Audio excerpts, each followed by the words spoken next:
Hi, ഞാൻ doctor Juhi Das Q&B health കെയറിലെ homeopathic ഫിസിഷ്യനാണ്.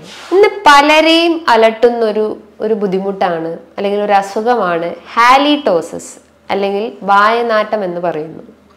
ഈ ഒരു പ്രശ്നം വന്നു കഴിഞ്ഞാൽ ആ ഒരു വ്യക്തിക്ക് ഒരു സൊസൈറ്റിയിലോട്ട് ഇറങ്ങാൻ പറ്റുന്നില്ല, അല്ലെങ്കിൽ ഒരാളുകളോടായിട്ട് സംസാരിക്കാൻ ഭയങ്കര ബുദ്ധിമുട്ടുണ്ടാവുന്നു, അവരെ കോൺഫിഡൻസ് റെഡ്യൂസ് ആവുന്നു, അല്ലെങ്കിൽ ഒരു സോഷ്യൽ ലൈഫ് സ്റ്റൈൽ അവിടെ മെയിൻറ്റെയിൻ ചെയ്യാൻ പറ്റുന്നില്ല.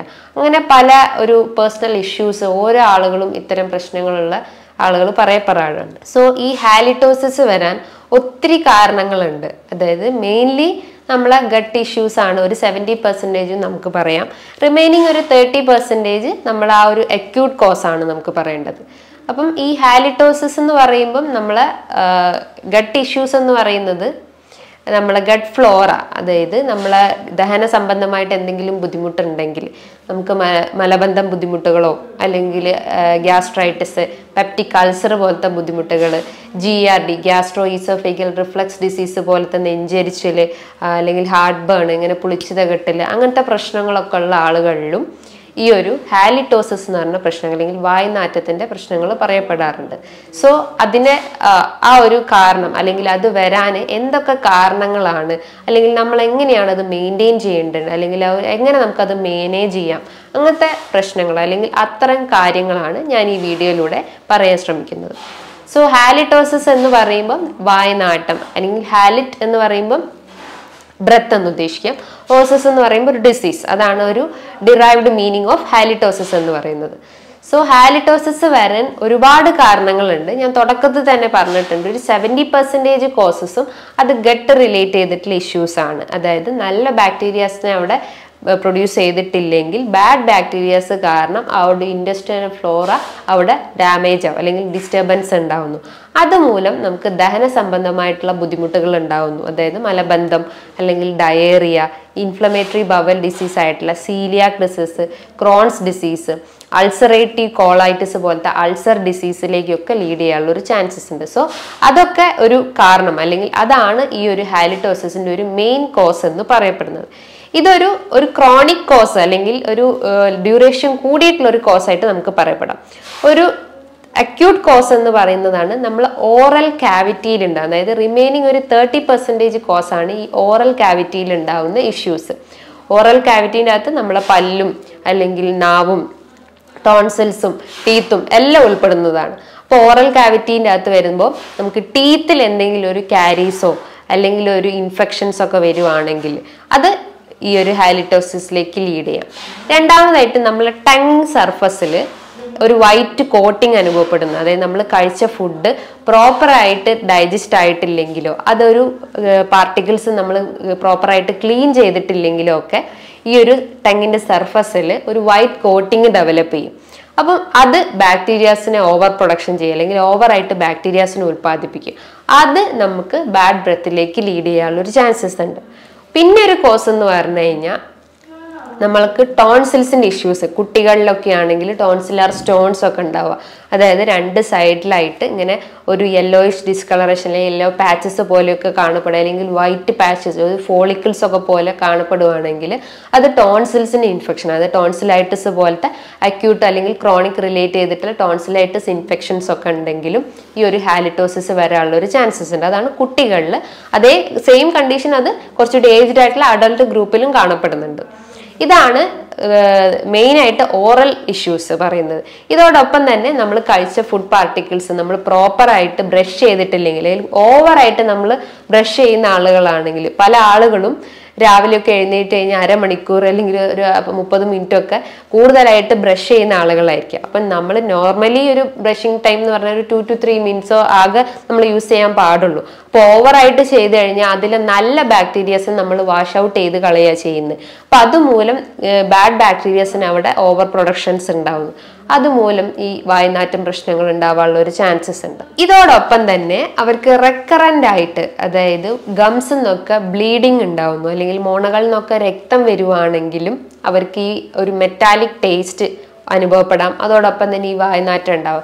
ഈ ബ്ലീഡിങ് ഗംസിൻ്റെ ഒരു മെയിൻ കോസ് എന്ന് പറഞ്ഞു കഴിഞ്ഞാൽ നമ്മളെ റൂട്ട്, അതായത് ടങ്ങിൻ്റെ ആ ഒരു ടീത്തിൻ്റെ ആ ഒരു സർഫസ് അല്ലെങ്കിൽ അത് ഇരിക്കുന്ന ആ ഒരു പോർഷൻസിൽ എന്തെങ്കിലും ഒരു ഇൻഫെക്ഷൻസ് വരുമ്പോൾ അതുമൂലം നമുക്ക് ഗം ബ്ലീഡിങ് ഉണ്ടാവും, അല്ലെങ്കിൽ വൈറ്റമിൻ സി റിഡക്ഷൻസ് ഉണ്ടാവും, അല്ലെങ്കിൽ വൈറ്റമിൻ സി ഡെഫിഷ്യൻസി ഉണ്ടെങ്കിലും ഈ ഒരു ഗം ബ്ലീഡിങ് ഉണ്ടാവും.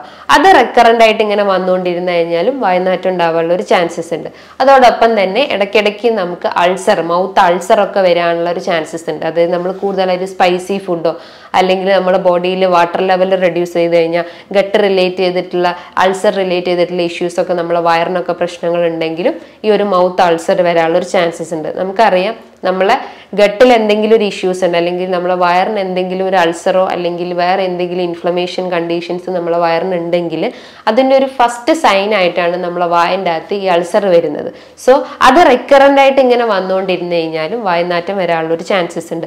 അതേപോലെ നമ്മൾ പല്ലിന് ക്ലിപ്പിട്ട ആളുകളാണെങ്കിൽ, അല്ലാതെ ചില ആളുകൾക്ക് അതൊരു ക്ലിപ്പിട്ടതിന് ശേഷം ഒരു സ്റ്റേജ് കഴിഞ്ഞ് കഴിഞ്ഞാൽ അവർക്കത് റിമൂവ് ചെയ്തിട്ട് രാത്രി അത് റിമൂവ് ചെയ്തിട്ട് യൂസ് ചെയ്യുന്ന ഒരു ചാൻസസ് ഉണ്ട്. സോ അത് നമ്മൾ റിമൂവ് ചെയ്യാതെ രാത്രി ഒന്നും യൂസ് ചെയ്തിട്ടും അത് റിമൂവ് ചെയ്യാതെ ചുമ്മാ അത് വയൽ വെച്ചിട്ടും നമ്മൾ കിടന്നുറങ്ങുവാണെങ്കിലും അങ്ങനെ റിപ്പീറ്റഡ് ആയിട്ട് ആ ഒരു പാറ്റേൺ ഫോളോ ചെയ്യുകയാണെങ്കിലും വായനാറ്റം വരാനുള്ളൊരു ചാൻസസ് ഉണ്ട്. പിന്നെ നമ്മൾ ഓവറായിട്ട് ഫാസ്റ്റിംഗ് എടുക്കുന്ന ആളുകളാണെങ്കിൽ, ഇന്റർമീഡിയറ്റ് ഫാസ്റ്റിംഗ് ഒക്കെ ഫോളോ ചെയ്യുന്ന ആളുകളാണെങ്കിലും അത് നമ്മളെ ബോഡിയിനൊന്ന് ഡീഹൈഡ്രേറ്റ് ചെയ്യാനുള്ളൊരു ചാൻസസ് ഉണ്ട്. അപ്പം നല്ല ബാക്ടീരിയാസിൻ്റെ പ്രൊഡക്ഷൻ അവിടെ റെഡ്യൂസ് ആവുന്നു. അപ്പം ബാഡ് ബാക്ടീരിയാസ് ഉണ്ടാവാനുള്ളൊരു ചാൻസ് ഉണ്ട്. അതുമൂലം വായനാറ്റം വരാനുള്ളൊരു കോസായിട്ട് നമുക്ക് പറയപ്പെടാം. ഇതോടൊപ്പം തന്നെ പ്രമേഹ രോഗികളിലും ഈ ഒരു വായനാറ്റം പറയപ്പെടാറുണ്ട്. ബിക്കോസ് അവർ പ്രമേഹമുള്ള രോഗികളിലാണെങ്കിൽ അവർക്ക് സലൈവറി പ്രൊഡക്ഷൻസ് ലെസ് ആയിരിക്കും. ബിക്കോസ് ഈ സലൈവേൻ്റെ സഹായത്തോടെയാണ് നമ്മളെ വായൻ്റെ അകത്തുള്ള ഒരു മോയ്സ്ചർ കണ്ടന്റ് മെയിൻറ്റെയിൻ ചെയ്യുന്നത്. അതാണ് നമ്മളെ ആ ഒരു ഡൈജഷന് സഹായിക്കുന്നത്, നമുക്ക് ചൂ ചെയ്യാൻ സഹായിക്കുന്നത്, അല്ലെങ്കിൽ ഫുഡ് ഐറ്റംസ് ഒക്കെ ഒന്ന് ചവച്ചരയ്ക്കാൻ സഹായിക്കുന്നത് ഈ സലൈവേൻ്റെ സഹായത്തോടെയാണ്. അപ്പം ആ ഒരു പ്രൊഡക്ഷൻ അല്ലെങ്കിൽ അതിലുണ്ടാകുന്ന ഉൽപ്പാദനത്തിൽ എന്തെങ്കിലും ഒരു വേരിയേഷൻസ് വരുമ്പോൾ നമ്മളെ വായ ഫുൾ ഡ്രൈ ആവാനുള്ളൊരു ചാൻസസ് ഉണ്ട്. അതിനെയാണ് ജോഗ്രൻ സിൻഡ്രോം എന്നൊക്കെ പറയാം. അതായത് dryness of mouth, dryness of eyes എന്നൊക്കെയാണ് ആ ഒരു കാറ്റഗറിയിൽ പറയുന്നത്. അപ്പം അതുമൂലം അല്ലെങ്കിൽ ഈ ഒരു ഡ്രൈനെസ് കാരണം ഈ പ്രമേഹ രോഗികളിലൊക്കെ ഈ ഒരു വായനാറ്റം വരാനുള്ള ഒരു ചാൻസസ് ഉണ്ട്. അതേപോലെ തന്നെയാണ് റെക്കറൻ്റ് ആയിട്ട് നമുക്ക് റെസ്പിറേറ്ററി ഇൻഫെക്ഷൻസ് വരുവാണെങ്കിൽ, അതായത് ന്യൂമോണിയ, ബ്രോങ്കൈറ്റിസ്, ബ്രോങ്കിയൽ അസ്തമ പോലത്തെ കഫ് റിലേറ്റ് ചെയ്തിട്ടുള്ള ഇഷ്യൂസൊക്കെ ഉള്ള ആളുകളാണെങ്കിലും ഇത്തരം ഒരു ഓർഡർ നമ്മളെ വായനാറ്റം വരാനുള്ള ഒരു ചാൻസസ് ഉണ്ട്. ഇതേപോലെ തന്നെയാണ് നമ്മൾ അമിതമായിട്ട് സിഗരറ്റ് സ്മോക്കിംഗ് ഉള്ള ആളുകളിലും ഇത്തരം പ്രശ്നങ്ങൾ കാണാറുണ്ട്. അമിതമായിട്ട് മദ്യപിക്കുന്ന ആളുകളിലും ഇത്തരം കണ്ടീഷൻസ് ഒക്കെ കാണപ്പെടാറുണ്ട്. സോ നമ്മളൊരു ഓറൽ ഹൈജീൻ അവിടെ മെയിൻറ്റെയിൻ ചെയ്തിട്ടില്ലെങ്കിൽ, അല്ലെങ്കിൽ നമ്മളെ ഗട്ട് ഹെൽത്ത് ഒന്നും ഇമ്പ്രൂവ് ആയിട്ടില്ലെങ്കിൽ ഈ റെക്കറൻ്റ് ആയിട്ട് ഇത്തരം പ്രശ്നങ്ങൾ ആളുകൾ അലട്ടിക്കൊണ്ടേയിരിക്കും. സോ ഓറൽ ഹൈജീൻ അവിടെ മെയിൻറ്റെയിൻ ചെയ്യാൻ ശ്രമിക്കുക. ഓറൽ ഹൈജീൻ എന്ന് പറയുമ്പം നമ്മൾ പ്രോപ്പറായിട്ട് ബ്രഷ് ചെയ്യുക, അതായത് ഡെയിലി ഒരു 2 times ബ്രഷ് ചെയ്യാൻ ശ്രമിക്കുക. മോർണിംഗും നൈറ്റിലും. നൈറ്റ് ടൈമിലാണ് മെയിനായിട്ട് നമ്മൾ ബ്രഷ് ചെയ്യേണ്ടത്. ബിക്കോസ് നമ്മൾ കഴിച്ചിട്ടുള്ള ആ ഒരു ഫുഡ് പാർട്ടിക്കിൾസ് അങ്ങനെ തന്നെ വെച്ച് ഉറങ്ങിക്കഴിഞ്ഞ് കഴിഞ്ഞാൽ ഇത്തരം ബാക്ടീരിയാസിൻ്റെ ഓവർ ഗ്രോത്ത് കാരണം പല ഇൻഫെക്ഷൻസ് അല്ലെങ്കിൽ കാരീസ് പോലത്തെ പ്രശ്നങ്ങളൊക്കെ വരാനുള്ളൊരു ചാൻസസ് ഉണ്ട്. സോ നമ്മൾ എന്ത് ചെയ്യണം, എപ്പോഴും നമ്മളെ ആ ഒരു ബ്രഷിംഗ് ഒക്കെ ഒന്ന് കറക്റ്റ് ആക്കുകയും ചെയ്യുക. അപ്പോൾ ബ്രഷ് ചെയ്യുന്ന ആളുകളാണെങ്കിൽ അവർ സോഫ്റ്റ് ബ്രഷ് യൂസ് ചെയ്യാൻ ശ്രമിക്കുക. പല രീതിയിലുള്ള ബ്രഷസ് പറയാറുണ്ട്, സോഫ്റ്റ്, ഹാർഡ്, മോഡറേറ്റ്, അങ്ങനെ പല രീതിയിലുള്ള ബ്രഷസ് ഇന്ന് മാർക്കറ്റിൽ അവൈലബിൾ ആണ്. അപ്പോൾ നമ്മൾ എപ്പോഴും ചൂസ് ചെയ്യുമ്പോൾ ഒരു സോഫ്റ്റ് ബ്രഷ് ആയിട്ടുള്ള ഐറ്റംസ് ചൂസ് ചെയ്യാൻ ശ്രമിക്കുക. അതേപോലെ ടൂത്ത് പേസ്റ്റ് ഒക്കെ യൂസ് ചെയ്യുകയാണെങ്കിൽ ഒരു ഫ്ലൂറൈഡ് കണ്ടന്റ് ഇട്ടുള്ള ടൂത്ത് പേസ്റ്റ് യൂസ് ചെയ്യാൻ ശ്രമിക്കുക. അത് നമുക്ക് ആ ഒരു ഓറൽ ഹൈജീൻ മെയിൻറ്റെയിൻ ചെയ്യാൻ സഹായിക്കുന്നതാണ്. ഇനിയിപ്പോൾ ടങ് ക്ലീനർ ഒക്കെ യൂസ് ചെയ്യുകയാണെങ്കിലും അതൊരു ഡെയിലി യൂസ് ചെയ്യുന്നതിനാണെങ്കിൽ 2 times ഒരു 2-3 ദിവസം കൂടുമ്പോൾ ഒക്കെ യൂസ് ചെയ്യുന്നത് നല്ലതാണ്. ഇന്ന് ടൂത്ത് ബ്രഷിൻ്റെ പിന്നിലായിട്ടും ഈ ഒരു ടങ് ക്ലീനറിൻ്റെ ഒരു സർഫസ് അവൈലബിൾ ആണ്. സോ അത് വെച്ചിട്ടും ഇത് ഇമ്പ്രൂവ് ചെയ്യാൻ സഹായിക്കുന്നതാണ്. അതോടൊപ്പം തന്നെ ഒരു 3 month അല്ലെങ്കിൽ 6 month കൂടുമ്പോൾ ഒരു ഓറൽ ചെക്കപ്പ് അവിടെ നടത്തുന്നതും നല്ലതാണ്. നമുക്ക് കാരീസോ അല്ലെങ്കിൽ എന്തെങ്കിലും ടോൺസിലറി ഇൻഫെക്ഷൻസ് ഒക്കെ ഉണ്ടെങ്കിൽ അതൊക്കെ ഒന്ന് കറക്റ്റ് ആണോ, അല്ലെങ്കിൽ എന്തെങ്കിലും ഇൻഫെക്ഷൻസ് ഇനിയും സിവിയർ ആയിട്ട് വരുമോ എന്നൊക്കെ ചെക്ക് ചെയ്യാൻ വേണ്ടിയിട്ട് ഒരു 6 month കൂടുമ്പോൾ ഒരു ഓറൽ അല്ലെങ്കിൽ ഡെന്റൽ ചെക്കപ്പ് നടത്തുന്നതും നല്ലതാണ്. ഈ ഒരു പാറ്റേൺ അല്ലെങ്കിൽ ഈ ഒരു പറഞ്ഞിട്ടുള്ള ഒരു രീതികൾ നമുക്ക് ഫോളോ ചെയ്ത് കഴിഞ്ഞാൽ ഓറൽ ഹൈജീൻ നമുക്ക് മെയിൻറ്റെയിൻ ചെയ്യാൻ പറ്റും. ഇത്തരം വായനാറ്റം പ്രശ്നങ്ങളൊക്കെ ഉണ്ടെങ്കിൽ അത് നമുക്ക് കൺട്രോൾ ചെയ്യാൻ പറ്റും. ഇനി ഗട്ട് ഹെൽത്ത് ഇമ്പ്രൂവ് ചെയ്യുന്ന ഒരു ആക്ടിവിറ്റി എന്ന് പറയുമ്പോൾ നമ്മളെ നല്ല രീതിയിലുള്ള ന്യൂട്രിയൻസ് നമ്മളെ ബോഡിക്ക് കൊടുക്കുക. അതായത് പ്രോബയോട്ടിക്സ് ഫുഡ് ഐറ്റംസ് തന്നെ എടുക്കുന്നത് ഏറ്റവും നല്ലതാണ്. പഴങ്കഞ്ഞി പോലത്തതും തൈര്, മോര് അല്ലെങ്കിൽ അച്ചാറൊക്കെ എടുക്കുന്നതും നല്ലതാണ്. ഇത് നമ്മളെ ഗട്ട് ഹെൽത്ത് ഒക്കെ ഒന്ന് ഇമ്പ്രൂവ് ചെയ്യാൻ അല്ലെങ്കിൽ നല്ല ബാക്ടീരിയാസിനൊക്കെ ഒന്ന് ഇമ്പ്രൂവ് ചെയ്യാൻ സഹായിക്കുന്നതാണ്.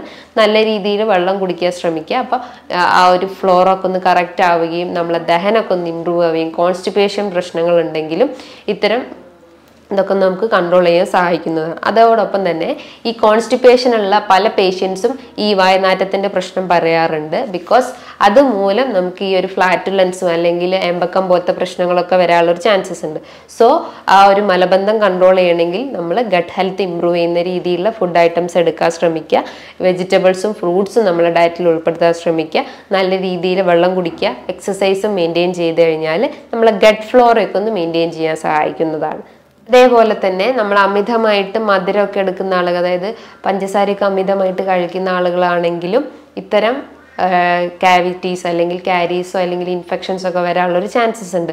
അതോടൊപ്പം തന്നെ പ്രമേഹത്തിൻ്റെ ഒരു പ്രീ ഡയബറ്റിക് സ്റ്റേജിലോട്ടും കടക്കാനുള്ളൊരു ചാൻസസ് ഉണ്ട്. സോ നമ്മൾ അമിതമായിട്ട് ഷുഗർ എടുക്കുന്ന ആളുകളാണെങ്കിൽ അത് പൂർണ്ണമായിട്ട് ഒഴിവാക്കാൻ ശ്രമിക്കുക.